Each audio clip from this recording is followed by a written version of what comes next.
Dans cette vidéo, on va terminer la solution de la série numéro 2, mécanique analytique. Donc, la partie concernant le mouvement d'un cylindre sur un plan incliné. Donc, on va considérer un cylindre homogène de centre d'inertie, C, de rayon R, de moment d'inertie J par rapport à son axe parallèle à Y est posé sans vitesse initiale. Donc, il faut s'aligner sans vitesse initiale sur un plan incliné d'angle alpha sur l'horizontale dont le référentiel terre est supposé galiléen. On admet un roulement sans glissement, donc le roulement est sans glissement, sur le plan incliné. Prendre d'état comme angle de roulement du cylindre. Donc, voilà le schéma du système. Donc, un cylindre sur un plan incliné d'angle alpha et qui est en rotation d'état. Donc, la rotation, c'est d'état.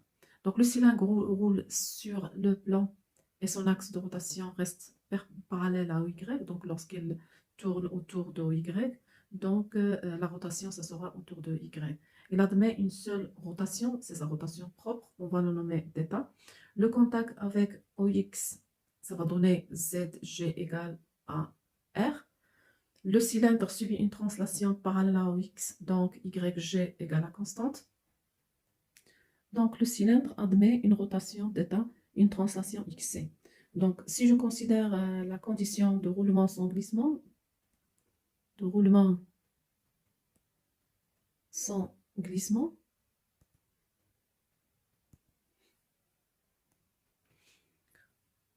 donc VG égale à 0. La vitesse de glissement n'est autre par définition que la vitesse de I appartenant I point de contact entre les deux solides, VI appartenant au cylindre moins VI appartenant au plan, au XY bien sûr, c'est un plan parce que c'est un cylindre qui va rouler sur un plan, c'est pas un disque. Donc I appartenant au X, sous-entendu normalement c'est-à-dire le contact entre le cylindre et le plan, X ou Y, c'est une ligne, égale à 0.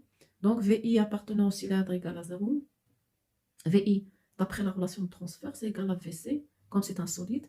Donc, je ne peux pas dériver DOI, donc c'est faux. Donc, I, c'est un point instantané. Pour déterminer la vitesse, il faut utiliser la relation de transfert, utilisée dans le cas des solides. Donc, c'est VC plus oméga S par rapport à R0 vectoriel CI, avec VC, c'est D de OC sur DT, égale à X fois C. Dans ce cas, je peux dériver parce que ce n'est pas un point instantané. D de OC sur DT égale à X point C, I, avec OC égale à XCI plus RK. Donc, si je dérive RK, c'est égal à 0. Donc, et CI égale à moins R égale à moins RK. Dans ce cas, avec oméga, c'est-à-dire vecteur instantané de rotation,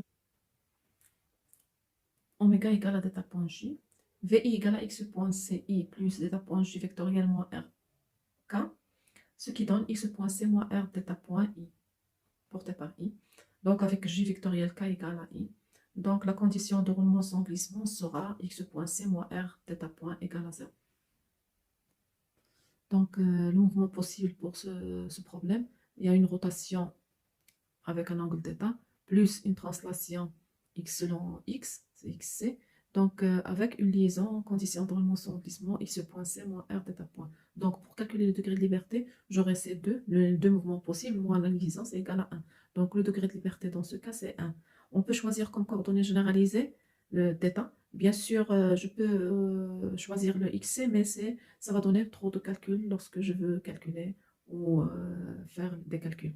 Donc, pour les liaisons, donc la nature de liaison, il y a des liaisons éléments qui sont YG égale à constante ZG égale à R. Il y a la liaison de conditions de roulement sans glissement qui est non élément, X point C moins R θ point égale à 0. Mais je peux, en intégrant cette liaison, retrouver une liaison qui est élément. Dans ce cas, je dis que la liaison, elle est semi-élément. Donc, c'est une liaison, semi-élément. Donc, semi-élément. Donc, deuxième question, c'est calculer l'énergie cinétique. Donc, d'abord, je vous rappelle la figure. Donc, un cylindre qui roule sans glisser sur un plan incliné d'angle alpha. Donc, bien sûr, le G, c'est la pesanteur ou bien l'accélération de pesanteur, égale à moins Gk'. Donc, je suppose, donc, K', c'est le vecteur ascendant, c'est K', c'est le vecteur descendant, pardon, ascendant, c'est-à-dire l'inverse du vecteur G. Donc, j'aurai G égale à moins G K', avec moins K', c'est le vecteur unitaire de G, si vous voulez. Donc, OC, on a déjà calculé dans la première question, c'est égal à XCI plus RK. Si je projette le K', ça va donner moins sin alpha I plus cosinus alpha K. Il suffit là d'utiliser les caractéristiques d'un triangle ou bien les résultats géométriques, relations géométriques. Donc, j'aurai là alpha, donc là c'est pi sur 2 moins alpha, là c'est pi sur 2, et là j'aurai un alpha. Donc, si je projette K' sur K, ça va donner cos alpha, et K' sur I', ça va donner moins sin alpha.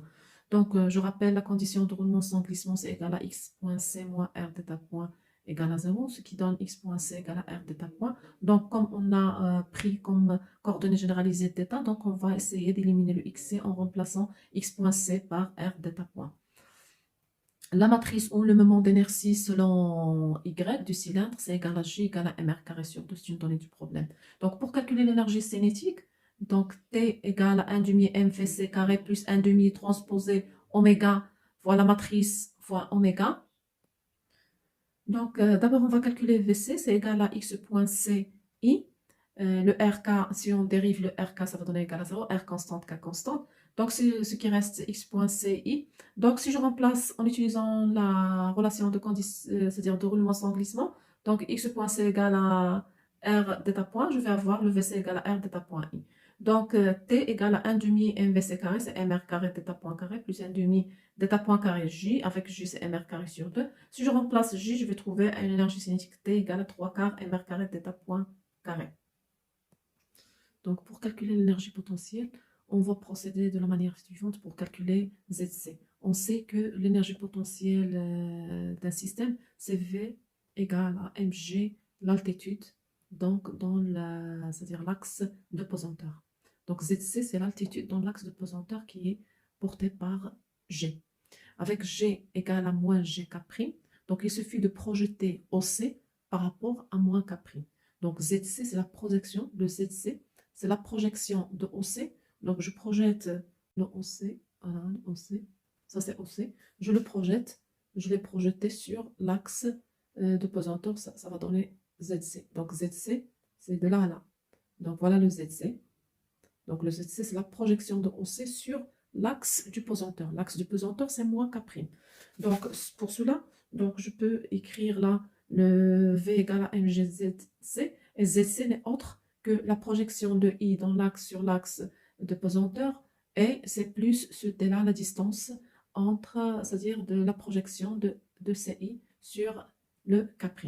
Donc, j'aurai là OC, donc je peux dire là OC, donc OC, projeté par l'axe de pesanteur moins K', scalaire moins K', égale à ZC. Donc, c'est l'altitude dans l'axe de pesanteur G. Donc, si je fais OC avec OC, c'est XCI plus RK', ça va donner le XCI projeté par moins K', donc I projeté par K', ça va donner moins sin alpha, donc ça va donner XC sin alpha, moins XC sin alpha, plus le MGR cos alpha. Donc, et je retrouve un ZC égale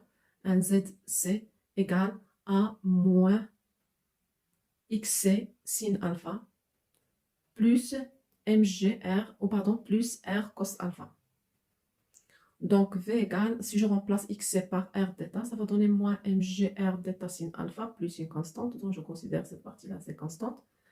Donc, plus le MGR, la constante, parce que j'ai ajouté une constante là, donc c'est cette constante-là plus cette constante-là, fois mg. Donc, si j'ajoute donc la constante, donc c'est-à-dire elle englobe la partie mgr cos alpha et la partie moins mg sin alpha, moins mg sin alpha. Donc, si je regroupe toutes les constantes avec xc, donc là je remplace la xc par r d'état plus une constante. Donc, je prends la constante là égale à 0, donc la constante dans l'énergie potentielle égale à 0. Donc, je retrouve V égale à moins mgr d'état sin alpha. Le Lagrangien n'est autre que L égale à T moins V, et j'aurai L égale à 3 quarts mr carré d'état point carré, c'est l'énergie cinétique qu'on a trouvé tout à l'heure, et plus, ou bien moins mgr d'état sin alpha, ça va donner plus mgr d'état sin alpha. Puis après, on va calculer les équations de Lagrange. Comme on a une seule coordonnée généralisée, on va trouver une seule équation de Lagrange. Donc, c'est L θ, c'est T sur dt, ds sur θ point, moins L sur dθ égale à 0. Donc, je dérive, ça va donner 3 demi mr carré θ de point, moins mgr sin alpha, si je dérive L par rapport à θ. Donc, ça va donner l'équation de mouvement. Donc, c'est l'équation de mouvement. Pour le moment conjugué, on appelle aussi moment généralisé. Il suffit d'utiliser l'équation, donc PQI égale à DL sur DQ point I, sachant que QI sont les coordonnées généralisées. Donc là, on a une seule coordonnée généralisée, c'est θ. Donc j'aurai P θ égale à DL sur θ point. Donc je dérive, ça va donner 3 demi mr carré θ point. Et la nature, comme c'est un angle, c'est un moment cinétique. Donc on a dit lorsque c'est un angle, la coordonnée généralisée est un angle.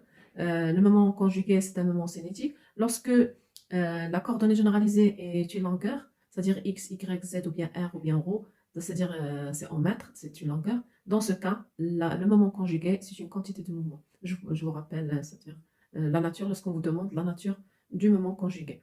Donc, force généralisée, c'est Q θ égale à QI égale à moins dv sur dqi. Donc, dans ce cas, les QI sont θ, donc j'aurai là le dv sur moins dv sur dθ, ça va donner mr g sin alpha. Les intégrales premières, dans ce cas, il y a une seule intégrale première. Donc, je vous rappelle, les intégrales premières, toutes les constantes du problème sont des intégrales premières. Donc, le Lagrangien ne dépend pas explicitement du temps. Donc, l'énergie mécanique, c'est l'hamiltonien, c'est T plus V. Et comme c'est un système conservatif, la seule force qui travaille, c'est une force conservative, c'est le poids. Donc, j'aurai une énergie mécanique constante et qui va donner une intégrale première. Donc, h égale à constante est une intégrale première. C'est la seule intégrale première dans ce problème. Calcul de l'hamiltonien. Donc, dans le calcul de l'hamiltonien, donc on a ici calculé en utilisant le fait que dl sur dt égale à 0. Donc, h, c'est l'énergie mécanique, c'est t plus v. Mais dans cette deuxième partie, on veut déterminer l'hamiltonien fonction des variables θ, p θ, t. Ça veut dire, je fais disparaître le θ point et je ne laisse que le p θ. Pour cela, il faut essayer d'exprimer θ point en fonction de p θ. Donc, je reviens avec, c'est-à-dire la relation qui donne le moment conjugué de θ, c'est p θ égale à 3 demi mr carré θ point. J'essaie d'exprimer θ point en fonction de p θ. Donc, j'aurai θ point égale à 2 tiers p θ mr carré sur mr carré. Si je remplace dans l'expression de l'hamiltonien, 3 carré mr carré θ point carré, je fais 2 p θ sur 3 mr carré le tout au carré, ça va donner p θ carré sur 3 mr carré moins mgr θ sin alpha. Donc, ça donne l'expression de l'hamiltonien fonction de θ et p θ et t, bien sûr, ne dépend pas explicitement du temps. Pour les équations canoniques, donc les équations canoniques, si j'ai un hamiltonien qui va dépendre des QI et PQI et T, dans le cas de plusieurs coordonnées généralisées, variables QI et PQI, dans ce cas, la première équation, donc autant de, c'est-à-dire j'aurai, si par exemple j'ai QI coordonnées généralisées, j'aurai 2 fois QI comme équation canonique. Dans ce cas, on a une seule coordonnée généralisée, donc j'aurai 2 équations canoniques. Donc, tel que Q point I égale à D de H sur DPQI et que P point QI égale à moins D de H sur DQI. Donc, dans ce cas, j'aurai θ point égale à D de H sur dP θ égale à 2 tiers P θ. Il suffit de prendre l'expression de H et dériver par rapport à P θ. J'aurai 2 tiers P θ mr carré. Donc, on va retrouver le même résultat précédent. P θ point, donc c'est moins d de h sur dθ, donc je dérive, ça va donner mrg sin alpha. Donc si je reviens à l'équation de mouvement, j'aurai P θ point moins mrg sin alpha. On va retrouver l'équation de mouvement. C'est l'équation de Lagrange. En utilisant le crochet de Poisson, on peut retrouver ces équations-là, ces équations canoniques. Pour cela, on applique la propriété, soit f une fonction, la dérivée totale de f par rapport à T n'est autre que le crochet de Poisson de f par rapport à l'hamiltonien plus la dérivée partielle de f par rapport au temps. Donc, dans ce cas, on va appliquer pour f égale à θ et pour, dans ce cas, f égale à p θ. Donc, j'aurai là θ point égale à c'est-à-dire crochet de Poisson θ h. Par définition, crochet de Poisson de AB, c'est égal à somme de i d de a sur dqi lorsque j'ai plusieurs qi et d de p sur dpqi moins d de a sur dPQI, d de P sur dQI.